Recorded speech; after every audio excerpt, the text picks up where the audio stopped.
Top 10 mutual funds के top 5 mid cap और small cap pics एक क्लियर सिग्नल देते हैं। इंस्टीट्यूशंस अपना पैसा स्ट्रक्चरल ग्रोथ स्टोरीज में इन्वेस्ट कर रहे हैं। आज सेक्टर वाइज देखते हैं कि म्यूचुअल फंड्स की कन्विक्शन कहां और कौन से स्टॉक्स में है। मिड कैप्स में 3 क्लस्टर सामने आते हैं। पहला है हेल्थ केयर, जहां स्टॉक्स है फोर्टिस, मैक्स हेल्थ केयर और lupin. Fortis 60 to 65% capacity add कर रहा है। मैक्स अपनी कैपेसिटी डबल करने की प्लानिंग कर रहा है इन नेक्स्ट 5 इयर्स। ल्यूपिन को म्यूचुअल फंड्स प्रेफर कर रहे हैं क्योंकि मैनेजमेंट ने कॉम्प्लेक्स ड्रग्स पर फोकस शिफ्ट किया है, जहां 100+ लॉन्चेस प्लान है, जिसमें 55% कॉम्प्लेक्स ड्रग्स होंगे एज कम्पेयर टू 34% करेंटली, जो मार्जिन्स और अर्निंग स्टेबिलिटी दोनों को बूस्ट करेंगे। दूसरा क्लस्टर है फाइनेंशियल्स, जहां स्टॉक्स है federal bank, max financials, CRISIL and HDFC AMC। Federal bank अच्छी खासा और अंडरराइटिंग के साथ अट्रैक्टिव वैल्यूएशंस ऑफर करता है। Max Financials life insurance penetration का डायरेक्ट प्ले है।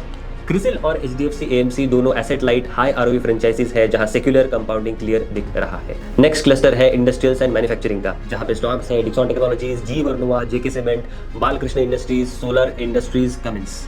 डिक्सन मेक इन इंडिया का बेनिफिशियरी है, राइट। जी वर्नोवा एक MNC प्ले है with power capex tailwinds. JK cement housing and infra demand capture कर रहा है। Balkrishna industries global of highway tyres का लीडर्स है, जबकि सोलर इंडस्ट्रीज डिफेंस और माइनिंग एक्सप्लोजिव्स डिमांड का प्ले है। कमिंस ऑफर करता है industrial and backup power demand का प्रॉक्सी प्ले। नेक्स्ट क्लस्टर है IT का, जहां पे स्टॉक्स है परसिस्टेंट, कोफोर्ज एंड एम्फेसिस, जहां पे BFSI and health care segment double digit grow कर रहे हैं। And last in mid cap space is consumption, जहां पे Indian hotels and trend, premium discretionary और ऑर्गेनाइज्ड रिटेल्स के क्लियर लीडर्स माने जाते हैं। नेक्स्ट स्मॉल कैप्स है। स्मॉल कैप्स में कहानी थोड़ी अलग है। यहाँ फंड्स फोकस कर रहे हैं इमर्जिंग लीडर्स पर। सबसे पहला क्लस्टर है हेल्थ केयर का, जहाँ पे स्टॉक्स है KIMS, Vijay Diagnostics and JB chemicals.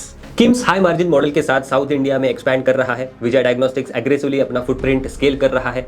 JB chemicals branded generics के साथ स्टेडी ग्रो कर रहा है। नेक्स्ट क्लस्टर है फाइनेंशियल्स का, जहाँ पे स्टॉक्स है RBL bank, City Union Bank and SBFC finance. ये सब नीश या टर्न अराउंड लेंडर्स है। RBL ग्रैन्युलर रिटेल फोकस कर रहा है, जबकि SBFC सिक्योर्ड MSME लेंडिंग में हाई AUM ग्रोथ दे रहा है। नेक्स्ट क्लस्टर है इंडस्ट्रियल्स एंड इंफ्रा का, जहाँ पे स्टॉक्स है Techno Electric, Aegis Logistics, Brigade Enterprises and Welspun Corp. Techno Electric transmission capex का प्रॉक्सी प्ले है। Aegis LNG import and logistics से बेनिफिट ले रहा है and Brigade Enterprises South India real estate upcycle capture कर रहा है। देन लास्ट क्लस्टर है कंजम्पशन का, जहाँ पे स्टॉक्स है LT foods, Century Ply, Bikaji foods. LT foods basmati exports plus domestic brand building दोनों कर रहा है। Century Ply housing link demand का लीडर है एंड बीकाजी पैकेज स्नैक्स में pan India distribution scale up कर रहा है। बॉटम लाइन ये है कि मिड कैप्स में म्यूचुअल फंड्स प्रेफर करते हैं एस्टैब्लिश कंपाउंडर्स, जहां अर्निंग्स विजिबिलिटी हाई है, और स्मॉल कैप्स में फोकस है फ्यूचर लीडर्स पर, जहां ग्रोथ ऑप्शनैलिटी है बट एग्जीक्यूशन रिस्क भी उतना ही है। तो MF पोर्टफोलियोज एक पावरफुल स्क्रीन होते हैं, लेकिन अपने पोर्टफोलियोज के लिए वैल्यूएशन डिसिप्लिन और रिस्क एडजस्टेड रिटर्न्स इवैल्यूएट करना सबसे क्रिटिकल है। तो आपके पोर्टफोलियो में कौन सा स्टॉक है, कमेंट में जरूर बताएं।